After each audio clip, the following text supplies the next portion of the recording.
सो morphology का lecture 1 आज हम लोग करेंगे, ठीक ना। कौन सा morphology? Morphology in flowering plant, ठीक है। न्यू चैप्टर है, chapter is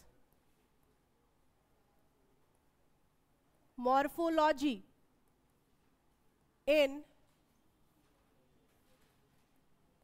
morphology of flowering plant, ठीक है।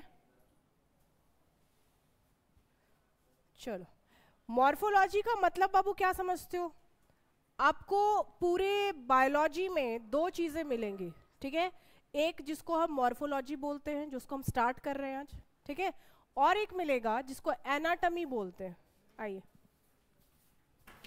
बंद करिए उसको। दो वर्ड क्या क्या बोले हम आपको? पहला मॉर्फोलॉजी जो हम लोग आज पढ़ रहे हैं, ठीक है, और इसके जस्ट बाद वाला चैप्टर जिसको हम लोग एनाटॉमी बोलते हैं। क्लियर है? मॉर्फोलॉजी का मतलब होता है एक्सटर्नल फीचर। मॉर्फोलॉजी का मतलब एक्सटर्नल फीचर्स। अब ये मॉर्फोलॉजी बाबू जरूरी नहीं है कि सिर्फ प्लांट का ही होगा। मॉर्फोलॉजी किसी एनिमल मॉर्फोलॉजी हो सकता है। एक्सटर्नल फीचर मतलब क्या समझते हो? जो चीजें बाहर से देख के हमको पता चल रही हैं वो एक्सटर्नल फीचर है। तो बाहर से जो भी चीजें आपको दिख रही हैं वो सब क्या होगा? मॉर्फोलॉजी, ठीक ना। एनाटॉमी को क्या बोलते हैं? एनाटॉमी कौन है? इंटरनल। हाँ, इंटरनल फीचर्स जो होंगे दे आर एनाटॉमी, ठीक ना। तो मॉर्फोलॉजी का मतलब external feature of an organism, वो प्लांट रहे या एनिमल रहे, और एनाटॉमी का मतलब इंटरनल फीचर ऑफ ऑर्गेनिज्म, वो प्लांट रहे या फिर एनिमल रहे। तो चैप्टर क्या है अपना? Morphology of flowering plant. तो हम मॉर्फोलॉजी में क्या लिख सकते हैं? Study of external features, study of external features of plant. किसी प्लांट के एक्सटर्नल फीचर्स को पढ़ना, रीड करना, एनालाइज करना क्या कहलाएगा? मॉर्फोलॉजी कहलाएगा।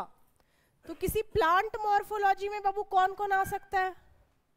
किसी प्लांट मॉर्फोलॉजी में क्या क्या आ सकता है? अगर हम बात कर रहे हैं एक्सटर्नल फीचर्स की, तो प्लांट का एक्सटर्नल क्या क्या आपको दिख सकता है? प्लांट्स में रूट दिखेगा, दिखेगा, स्टेम दिखेगा, ये सब मॉर्फोलॉजी है। और कौन हो सकता है? लीफ हो सकता है। क्या बोल रहे हो संतोषी? बोलो। फ्लावर, ठीक है, फ्लावर हो सकता है। और क्या होगा? फ्रूट्स होगा, ठीक है, सीड होगा। तो ये सारी चीजें किस में आएंगी? मॉर्फोलॉजी। किसका मॉर्फोलॉजी है? ये प्लांट का मॉर्फोलॉजी है। आया बात समझ में? तो इस चैप्टर में आपको एक एक करके सबको पढ़ना है। About the root, about the stem, about the leaf, सारी चीजें, सारी चीजें हम लोग एक एक करके सब कुछ पढ़ेंगे और फिर चैप्टर खत्म हो जाएगा। आया समझ में? पर इसको पढ़ने में टाइम लगेगा, है ना। इसको पढ़ने में क्या लगेगा? टाइम लगेगा, ठीक है। सो रूट से हम लोग स्टार्ट करेंगे। उससे पहले आज आपको हम समझाएंगे जर्मिनेशन ऑफ सीड। अगर आप कोई सीड लगाते हो, बीज लगाते हो, तो उसका एक प्रोसीजर होता है। कभी प्लांट लगाए हैं? लगाए। तो जब भी हम लोग प्लांट लगाते हैं तो क्या करते हैं? पहला स्टेप, मिट्टी को खोद के हटाइए, पहले उसमें बीज डालिए, बीज डालने के बाद उसको ढक दीजिए, और उसके बाद जाके उस पर पानी छिड़किए। आफ्टर सम टाइम क्या होगा? वो सीड जो है वो अंकुरित होगा, और अंकुरित होगा तो वो दो हिस्से में बटेगा। उसका एक हिस्सा मिट्टी के ऊपर आएगा और एक हिस्सा मिट्टी के नीचे जाएगा। The part which is arise above the soil, मिट्टी के ऊपर जो आ रहा है वो शूट सिस्टम बनाता है। तो मिट्टी के ऊपर आपको प्लांट का जो भी हिस्सा दिखता है वो सब क्या है? शूट सिस्टम है। और प्लांट के नीचे जो लोग चले गए हैं वो रूट सिस्टम है। बात समझ में आया? ठीक। तो यहाँ पे हम लोग एक टॉपिक पढ़ेंगे अभी, that is germination of seed. अगर सीड जर्मिनेट करता है मतलब अंकुरित, तो कैसे होता है और कैसे ये सेक्शनाइज होगा उसको देखेंगे।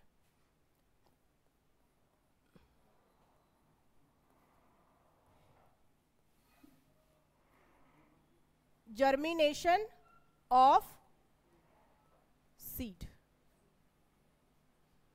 क्या कर रहे हो? जर्मिनेशन ऑफ सीड, ठीक है, ध्यान देंगे।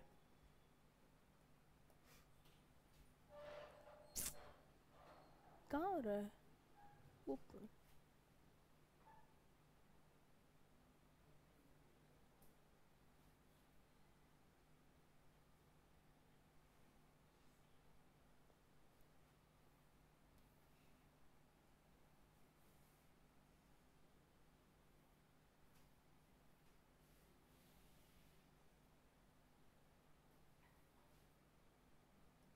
ये कोई डाइकॉट सीड समझिए, ठीक है। क्या वर्ड यूज किया हम अभी? डाइकॉट। हाँ, किसी भी सीड का दो हिस्सा हो सकता है, ठीक है। सीड को दो कॉटिलिडॉन्स में बांटा गया है, एक को हम बोलते हैं डाइकॉटिलिडॉन और एक को बोलते हैं मोनोकॉटिलिडॉन। ये कॉटिलिडॉन वाला बात पहले समझो तो बाबू। यहाँ पे पहला हम क्या बोले आपको? डाई कॉटिलेडॉन, ठीक है। और एक को क्या बोले हैं? मोनोकॉटिलेडॉन। चना देखें आप लोग, रेड वाला चना, उसको कभी ओवरनाइट आप लोग फुलाना देखना, उसमें ऐसे दो हिस्से होते हैं चना का। और जब उसको ऐसे वो रात भर अगर चना फुला हुआ है ना, तो उसके छिलके को धीरे से हल्के हाथ से आपको निकालना है, जोर से नहीं तो खुल जाएगा सब। जब हल्के हाथ से हटाओगे ना तो वो दो सेक्शन में बटा रहता है, उसको आप ऐसे करके ओपन करिएगा ना तो वो दो हिस्से में बटेगा, ठीक है, अंकुरित होता है। वो डाइकॉटिलिडॉन है। यानी कि ऐसा कोई भी क्रॉप प्रोडक्ट जिसमें दो कॉटिलिडॉन होता है उसको हम क्या बोलेंगे? डाइकॉट या डाइकॉटिलिडॉन। चावल, राइस, एक ही दाना है, ऐसा सिंगल क्या बोल दोगे? मोनो। इसको अगर आप तोड़ के भी पढ़ेंगे ना बाबू, डाई मतलब क्या होता है? दो। तो जिसके पास दो कॉटिलिडॉन है वो डाइकॉट। मोनो मतलब जिसके पास एक कॉटिलिडॉन है वो मोनोकॉट। आ रहा है बात समझ में? तो यहां पे जो स्ट्रक्चर हम बनाए हैं, ये कौन सा कॉटिलिडॉन दिख रहा है? डाइकॉट दिख रहा है। तो इसको बाबू हम मेंशन करेंगे कॉटिलिडॉन, कॉटिलिडॉन, ठीक है। और बीच में अगर ध्यान दोगे तो एक हिस्सा है जो दोनों कॉटिलिडॉन को दो भाग में बांट रहा है, इसको और इसको, है ना। इसको आप एम्ब्रायोनल एक्सिस बोल सकते हो या फिर कॉटिलेडनरी नोड बोल सकते हो। एम्ब्रायोनल एक्सिस बोलेंगे इसको हम लोग, या फिर कॉटिलेडनरी नोड के नाम से इसको जानेंगे। समझ आया बात? अब क्या बोले कि जब भी सीड जर्मिनेट होगा वो दो हिस्से में बटेगा, एक ऊपर जा रहा है एक नीचे जा रहा है। ऊपर वाला हिस्सा यानी कि जो एम्ब्रायोनल एक्सिस है, इसके ऊपर का जो हिस्सा है इसको एपिकोटाइल बोलेंगे। क्या बोलोगे? एपिकोटाइल। और ये जो नीचे दिख रहा है इट इज हाइपोकोटाइल, हाइपोकोटाइल। ये एपिकोटाइल बेटा आगे चल के बनाता है प्लिम्यूल, और प्लिम्यूल जो है ये आगे चल के बनाएगा फ्यूचर शूट सिस्टम। हाइपोकोटाइल ही आगे चल के बनाएगा रेडिकल। याद रखना, R for radical and R for root system. आया बात समझ में? तो जब भी कोई सीड का जर्मिनेशन होगा उसके दो हिस्से बनेंगे, एक पार्ट ऊपर जाएगा एपिकोटाइल जो प्लिम्यूल बनाता है, और प्लिम्यूल जो आगे डेवलप होकर के फ्यूचर शूट बनाता है। नीचे वाला हिस्सा हाइपोकोटाइल जो डेवलप होगा किसमें? रेडिकल में, और रेडिकल आगे चल करके क्या बनाएगा? फ्यूचर रूट सिस्टम बनाएगा। आ रहा है बात समझ में? तो ये एक छोटा सा इंट्रोडक्शन था of the chapter germination of seed. इसको फटाक से बनाइए आप लोग, देन मूव टू रूट। जल्दी हाथ चलाएंगे।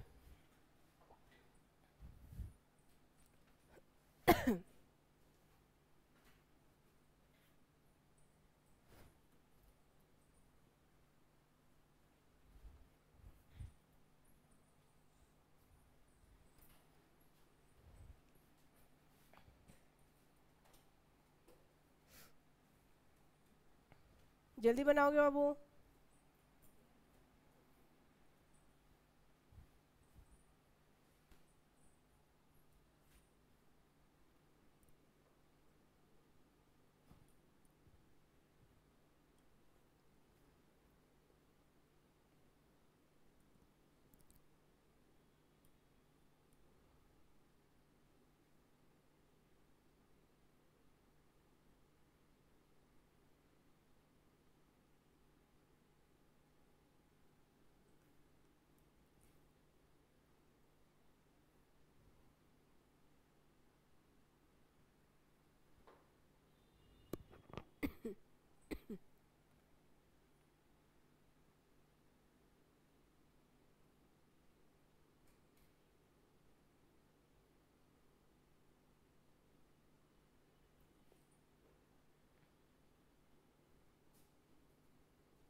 हो गया, ठीक। Next move to structure of root. Structure of root.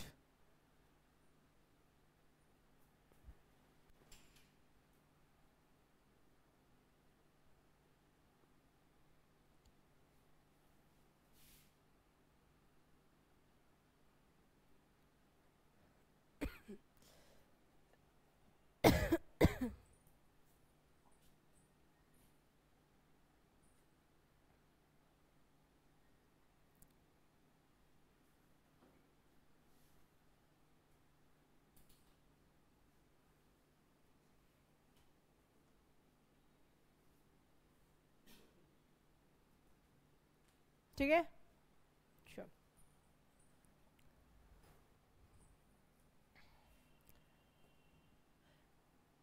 पहला टॉपिक इस चैप्टर का दैट इज रूट।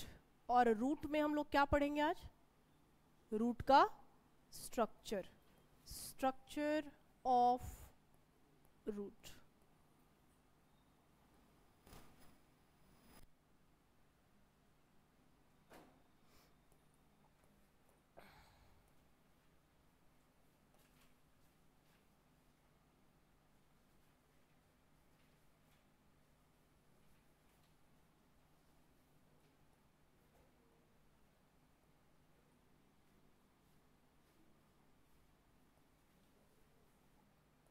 किसी रूट के नीचे सबसे नीचे वाला जो पार्ट होता है इसको हम लोग रूट टिप बोलते हैं, ठीक है?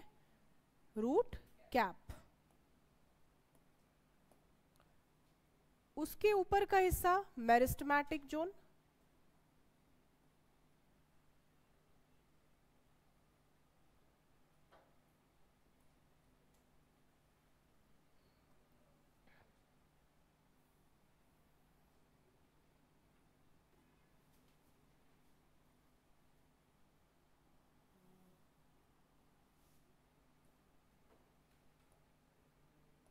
ठीक।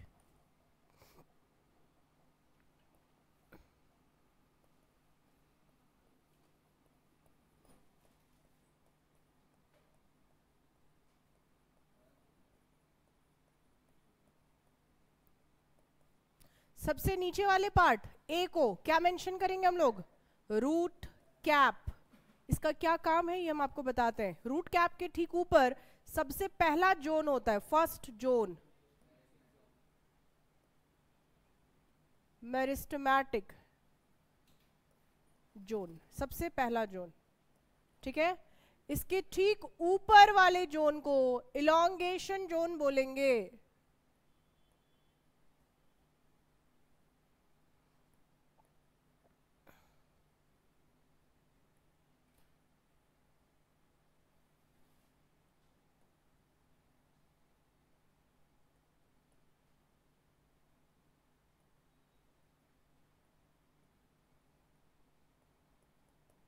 ठीक है।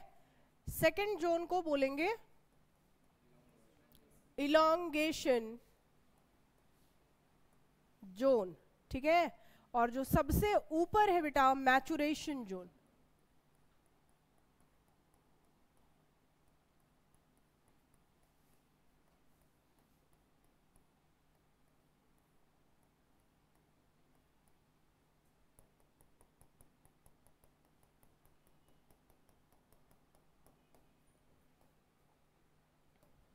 ठीक है, सबसे ऊपर नंबर 3 मैचुरेशन जोन। तो ये हम लोग एक रूट का स्ट्रक्चर बनाए हैं, ठीक है। मैचुरेशन जोन से आपको क्या दिखेगा कि ऐसे बहुत सारे रूट हेयर डेवलप हुए हैं, ठीक है। तो ये लेवलिंग नंबर 4 कौन है? ये लोग रूट हेयर है। आपसे यहां से क्वेश्चन निकलता है ना, आपसे क्वेश्चन पूछेगा कि रूट हेयर का डेवलपमेंट किस जोन से होता है, तो क्या बोलोगे? मेरिस्टेमेटिक जोन से होता है, ठीक है। एक बार समझेंगे तीनों को। रूट कैप, रूट के सबसे नीचे, आप लोग इसको थोड़ा इमेजिन करिए, इमेजिनेशन में जाइए कि हम ऐसे ही बीज लगाएं, बीज लगाएं तो सीड जर्मिनेट हुआ, सीड जर्मिनेट हुआ तो एक हिस्सा ऊपर आया प्लिम्यूल, एक हिस्सा नीचे गया रेडिकल जो रूट बनाएगा, ठीक है। अब जब रूट है तो मिट्टी के नीचे देखते हो, मान लो ये रूट्स है, अगर जड़ें हैं तो यहाँ मिट्टी है तो मिट्टी के साथ कंकड़ पत्थर भी होंगे। रूट कैप का काम होता है रूट का प्रोटेक्शन करना, ऐसे किसी भी सीवीड से, ठीक ना, किसी भी कंकड़ पत्थर से रूट को क्या देता है? ये प्रोटेक्ट करता है। तो रूट कैप का काम क्या होगा? प्रोटेक्शन। ये रूट को बचाव करता है, प्रोटेक्शन करता है, ठीक है। अब आइए पहले जोन पे। पहला जोन कौन है? Meristematic zone. मेरिस्टेमेटिक जोन के ऊपर और भी जोन दिख रहे हैं, दिख रहा है अब और भी जोन्स दिख रहा है, इसका मतलब है कि मेरिस्टेमेटिक जोन आगे चल करके ग्रो करेगा। जब ये ग्रो करेगा तब ना इलॉन्गेशन बनेगा, इलॉन्गेशन के बाद मैचुरेशन आएगा। तो ग्रो करने के लिए क्या जरूरी है? सेल का डिवाइड होना कि नहीं होना? होना। अगर किसी भी चीज में आपको ग्रोथ देखना है ना तो सेल डिवीजन जरूरी है, ठीक ना। तो मेरिस्टेमेटिक में पहला point, they have actively dividing cell. इनके पास कैसे सेल होते हैं? एक्टिवली डिवाइडिंग सेल होते हैं। अब एक बात और बताइए कि अगर डिवाइडिंग सेल होते हैं तो सेल वॉल पतला होना चाहिए कि मोटा होना चाहिए? मोटा। आप इसको आप ऐसे समझिए कि आपके पास, आपको डिवाइड करना है, डिवीजन करना है। आपके पास एक मोटा सेल वॉल है और एक पतला सेल वॉल है। जब डिवीजन करोगे तो सेल वॉल टूटेगा कि नहीं? टूटेगा। तो अगर आपके पास मोटा सेल वॉल है तो टूटने में ज्यादा समय लेगा कि कम? ज्यादा समय लेगा। पतला सेल वॉल है तो टूटने में ज्यादा समय लेगा कि कम? कम समय लेगा। तो अगर आपके पास पतला सेल वॉल है और आपको सेल डिवीजन करना है तो सेल वॉल पतला रहने में फायदा है। सेल वॉल टूटा, आप डिवाइड किए। अगर थिक सेल वॉल है तो ज्यादा टाइम लेगा वो, है ना। तो क्योंकि ये डिवाइडिंग सेल है तो सेल वॉल मोटा रहेगा कि पतला रहेगा? पतला रहेगा। तो इनके पास थिन सेल वॉल होगा, लार्ज न्यूक्लियस, लार्ज न्यूक्लियस होगा और प्रेजेंट होगा प्रोटोप्लाज्म। अभी कौन आ गया जी नया? हाँ, क्या काम है देखो प्रोटोप्लाज्म का क्या काम है? प्रोटोप्लाज्म बाबू सेल वॉल के अंदर भरा हुआ रहता है, ठीक है। जैसे हमारे हड्डी के अंदर देखते हो बोन मैरो, हाँ, तो वैसे ही सेल वॉल के अंदर होता है प्रोटोप्लाज्म। ये एक फ्लूइड है, जेली जैसा स्ट्रक्चर, ठीक है। प्रोटोप्लाज्म, हाँ, फिल्ड इनसाइड सेल वॉल। और क्या बोले कैसा स्ट्रक्चर होता है? जेली जैसा।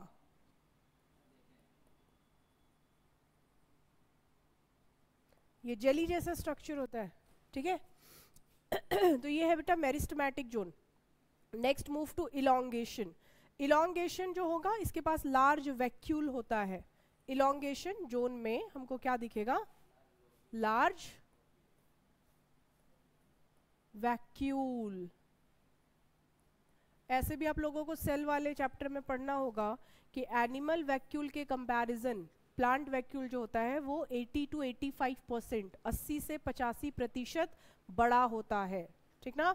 तो ये जो इलोंगेशन जोन है इसके पास लार्ज वैक्यूल होंगे। मैचुरेशन पे आइए, ये मैच्योर है, तो मैच्योर है तो सेल डिवीजन की जरूरत है क्या? है नहीं। तो यहां पे सेल कैसे है? Non dividing, non dividing cell होगा ये। तो बताइए कि डिवीजन अगर नहीं करेगा बाबू, सेल वॉल पतला कि मोटा? मोटा। तो क्या लिख दे? कैसा सेल वॉल?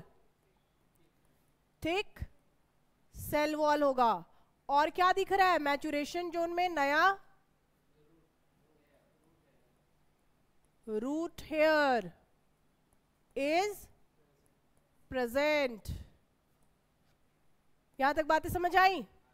और मैचुरेशन जोन में जो रूट हेयर दिख रहा है इसका काम क्या है? रूट हेयर, रूट से हेयर निकले हुए हैं, है ना? तो ये एक तो होल्डिंग में काम करता है, दूसरा काम क्या करता है? सरफेस एरिया बढ़ा देता है। सॉइल में जब ये जाएगा तो कोई रूट इतना था, अब जब उसे हेयर निकल गया तो सरफेस एरिया, तो रूट का काम क्या है? To increase surface area for absorption. अगर सरफेस एरिया बढ़ाओगे तो ज्यादा पानी एब्जॉर्ब कर पाएगा रूट से, मतलब मिट्टी से, ज्यादा फूड एब्जॉर्ब कर पाएगा, है ना? तो रूट हेयर का काम हो जाएगा to increase surface area for absorption of water and minerals. Water और मिनरल्स के एब्जॉर्प्शन के लिए ये सरफेस एरिया को क्या कर रहा है? बढ़ा रहा है, इंक्रीज कर रहा है, ठीक है? तो ये बेटा structure, complete structure of root समझ में आया बात की नहीं? रूट कैप का काम क्या? प्रोटेक्शन। कितने जोन है रूट में टोटल? 3 जोन है। पहला जोन मेरिस्टेमेटिक, दूसरा इलोंगेशन, तीसरा maturation. Root hair is develop from which part of root? Maturation zone, ठीक ना? एक्टिवली डिवाइडिंग सेल किस जोन में है? मेरिस्टेमेटिक। नॉन डिवाइडिंग सेल कहाँ है? मैचुरेशन। क्लियर है? यही सारे क्वेश्चंस आते हैं, हम कराएंगे उसको क्लास में। बनाइए इसको, जल्दी बनाइए।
हुआ क्या?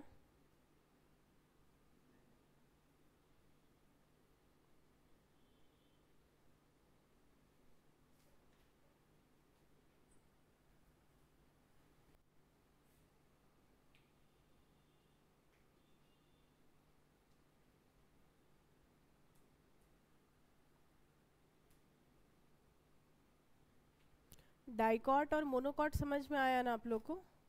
डाइकॉट जिसमें 2 कॉटिलिडॉन होगा, मोनोकॉट जिसमें सिंगल कॉटिलिडॉन्स होंगे। रेडिकल समझ में आया? हाँ, वो अभी सब मिलेगा आपको ना।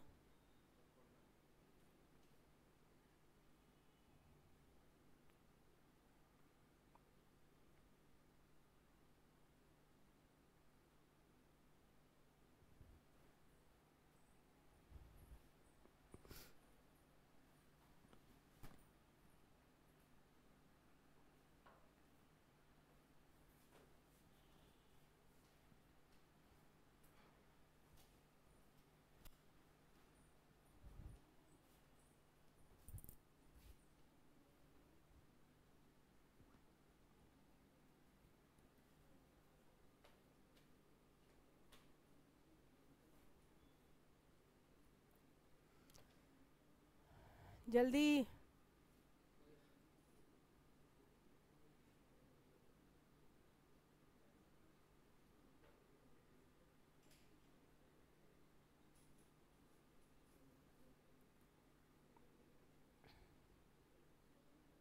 बढ़े आगे। Next, type of root. Root के कितने टाइप है? नहीं वो आपका बगल से देखो।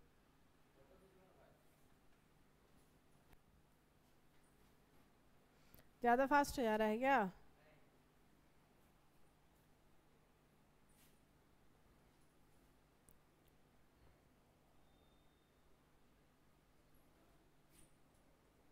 चलो next, type of root.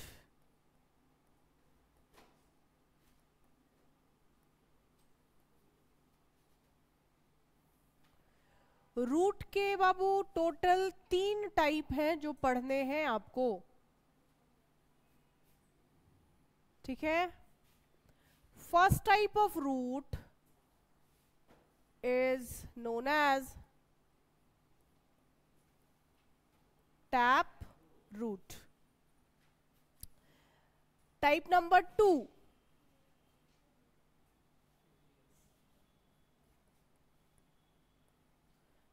fibrous root या fibrous root बोलो इसको। टैप रूट, fibrous root और लास्ट होता है adventitious।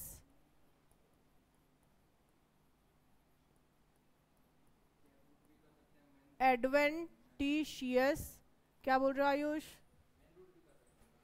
टैप रूट जो जिसमें आपको एक मेन रूट दिखेगा और उस मेन रूट के अलावा बहुत सारे उससे लेटरल रूट्स निकले होते हैं, वो टैप रूट है।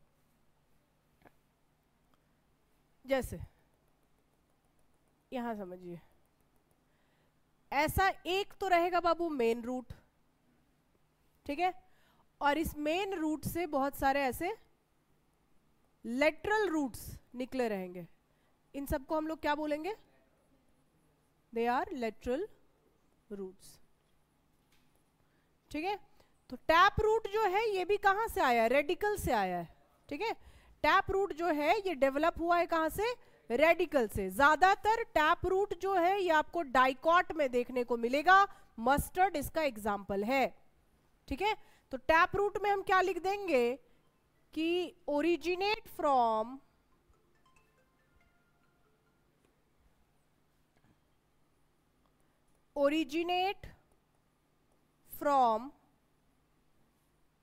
रेडिकल पार्ट,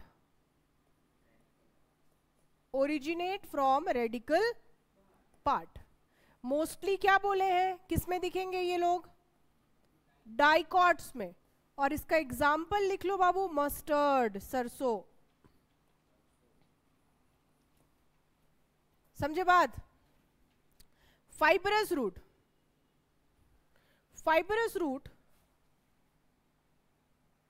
जिसमें मेन रूट जैसा कुछ भी नहीं होगा। टैप रूट में देखो एक मेन रूट था ना, यहां ऐसा कुछ नहीं होगा।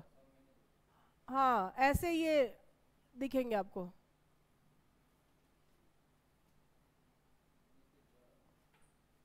फैले हुए, ठीक है। तो ये भी रेडिकल से ही आते हैं लेकिन इनका लाइफ साइकिल जो होगा ये छोटा होता है, ठीक है। लाइफ इनका बहुत छोटा होता है। Originate from radical which is short lived,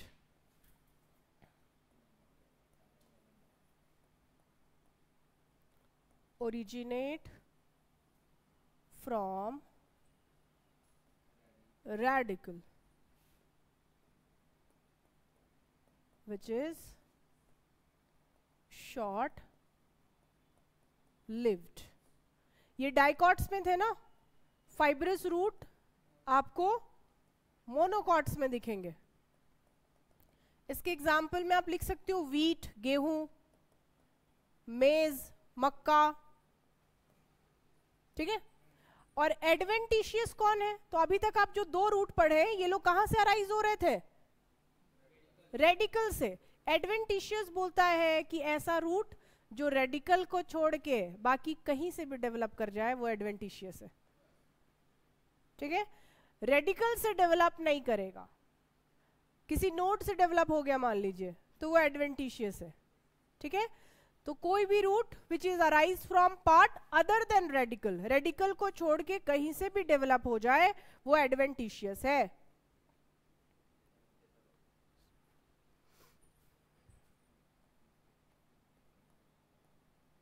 root arise from part other than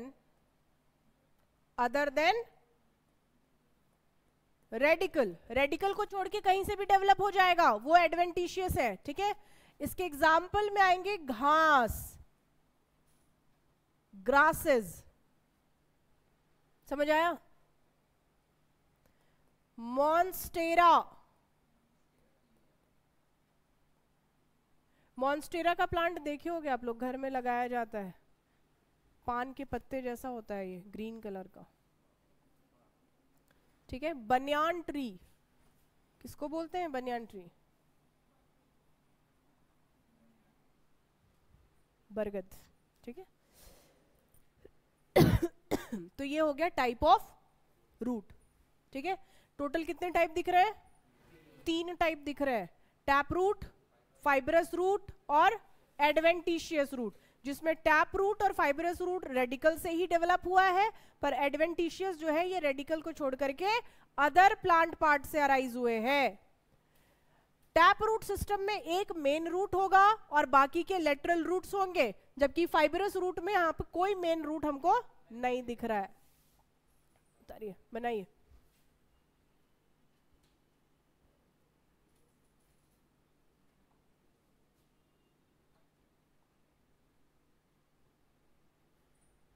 यहाँ पे एक पॉइंट और ऐड कर सकते हैं कि फाइबरस रूट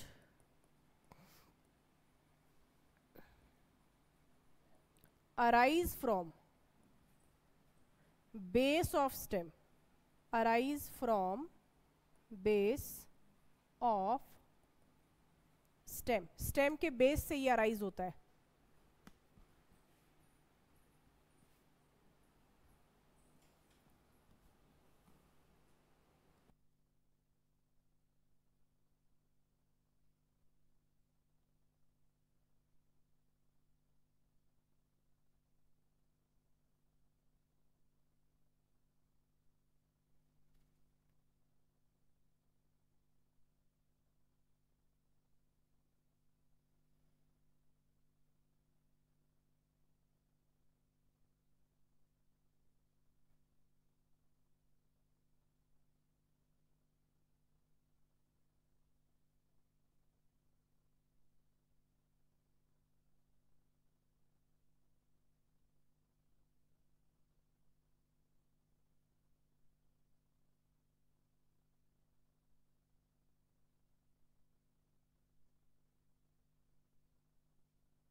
सब्सक्राइब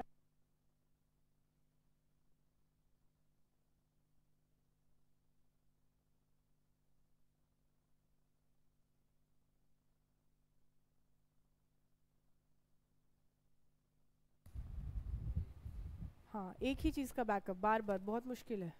तो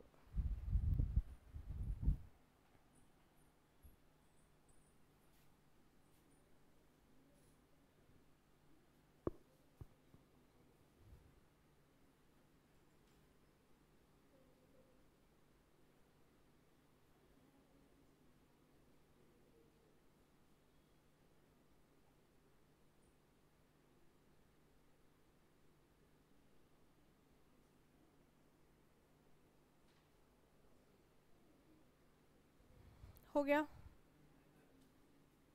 एक लास्ट टॉपिक है रूट का, और इसको आज हम बता ही देते हैं तो आपका पूरा रूट खत्म हो जाएगा। ठीक है, that is modification of root. Time है अपने पास?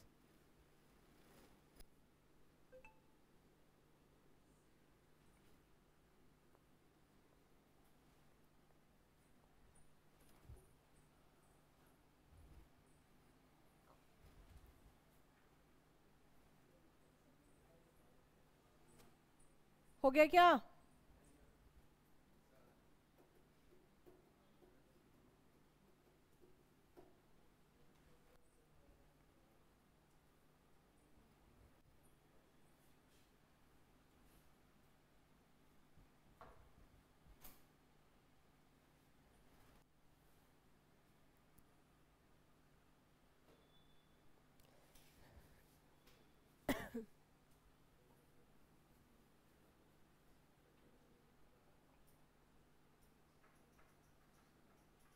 हो गया।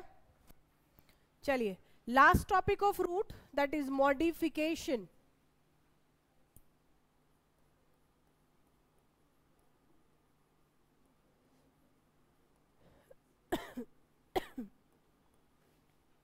Modification of root. Root modification बाबू आपको टोटल दिखेंगे 4। टोटल 4 आपको पढ़ना है। पहला है prop root. First is prop root. आप लोग वो बनियान ट्री देखे ना, बरगद का पेड़, उसमें देखते हो ऐसा ऐसा बहुत सारा जड़े झूला हुआ रहता है इसमें, ये सब प्रॉप रूट है। ठीक है, बनियान ट्री से जो जड़ रूट झूले हुए रहते हैं, लटके हुए रहते हैं, वो सब क्या है? प्रॉप रूट है। तो रूट का ही मॉडिफिकेशन है ये। हाँ, नेक्स्ट आते हैं स्टिल्ट।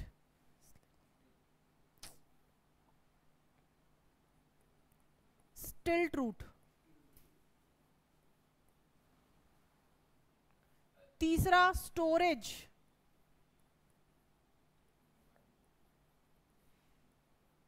और लास्ट है न्यूमैटोफोर्स।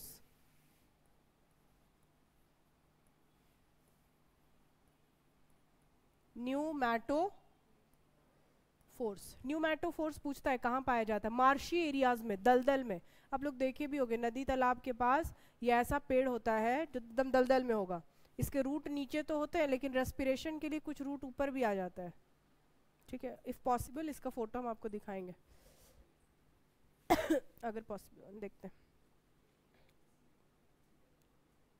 ठीक है, चलो। प्रॉप रूट, प्रॉप रूट तो समझाया हम आपको। जनरली आपको कहाँ दिखेगा? ठीक,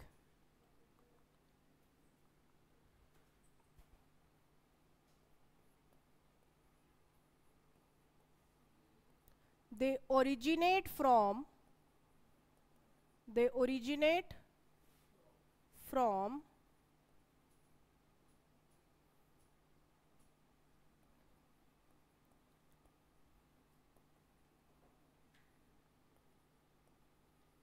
horizontal branch of tree। ठीक है, कहां से ओरिजिनेट होगा? ये प्लांट के हॉरिजेंटल ब्रांच से ओरिजिनेट होता है। ठीक है, so they are not the main root. Main root तो होगा नहीं, they are not the main root. ठीक है, एग्जाम्पल के लिए क्या बताएंगे?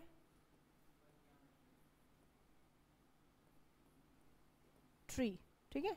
ये आपको हम जब समझाए थे अभी कि ये ऐसे बहुत सारे रूट्स यहाँ से निकले होते हैं जिसको हम लोग प्रॉप रूट बोलते हैं, ठीक है।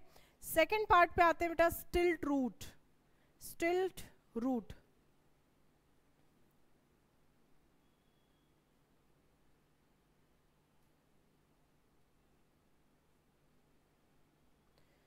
स्टिल्ट रूट जो नोड से अराइज होगा, जैसे कि शुगर केन में आपको दिखता होगा, गन्ना देखते हो उसमें ऐसे नोड्स होते हैं, गन्ना में, शुगर केन में, और इस नोड से ऐसे बहुत सारी रूट ऐसे निकलता है जो जमीन को टच करता है, मिट्टी को। हाँ हाँ, ठीक है, तो इसको हम लोग बोलते हैं स्टिल्ट रूट। एग्जाम्पल क्या होगा इसका? Sugar cane. एग्जाम्पल के लिए क्या लिखोगे? Sugar cane.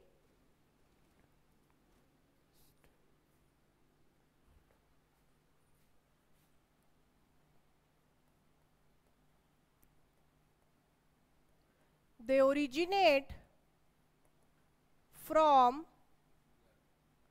node of stem, node of stem, और एग्जाम्पल लिखेंगे हम लोग शुगर केन।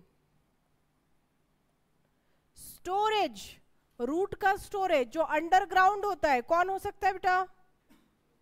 वो देखें, बीट रूट हो गया, है ना, स्वीट पोटैटो स्टेम में आएगा, बीट रूट हो गया, शलगम हो गया, ठीक है, नहीं स्वीट पोटैटो भी आएगा, सॉरी, स्टोरेज में स्वीट पोटैटो और बीट रूट, ये सब अंडरग्राउंड होते हैं ना, they are underground root, नहीं स्टेम। एग्जाम्पल के लिए लिखेंगे हम लोग स्वीट पोटैटो और बीटरूट, ठीक है। Pneumatophores, they are present in marshy area, दलदल में दिखेंगे ये लोग।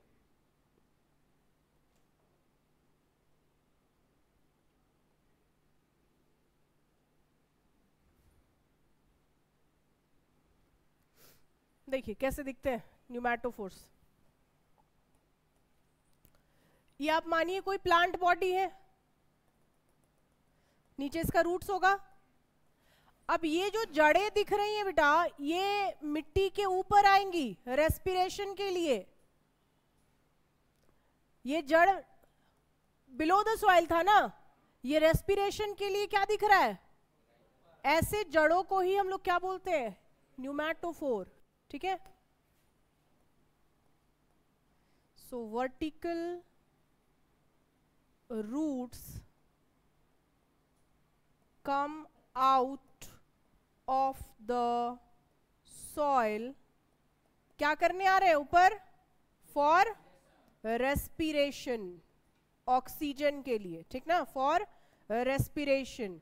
और न्यूमैटोफोर्स में क्या बोले थे, कहाँ मिलता है? मार्शी एरिया में, दलदल, मार्शी एरियाज में मिलते हैं ये। और इसके एग्जाम्पल में हम लोग लिखेंगे राइजोफोरा, राइजोफोरा, ठीक है। क्या आयुष? राइजोफोरा,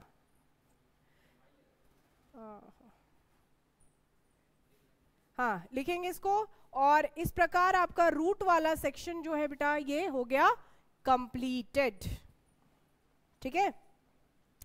क्या क्या पढ़े आप रूट में? रूट का स्ट्रक्चर पढ़े, रूट का टाइप पढ़े, और रूट का मॉडिफिकेशन पढ़े, और क्या पढ़े? जर्मिनेशन ऑफ सीड, कैसे कोई सीड जो है ये जर्मिनेट होता है। आया बात समझ में? इसको अच्छे से पढ़ के कंप्लीट करके कल आओगे विथ एग्जाम्पल सारी चीजों का, ठीक है। और कल के क्लास में हम स्टार्ट करेंगे क्या? स्टेम।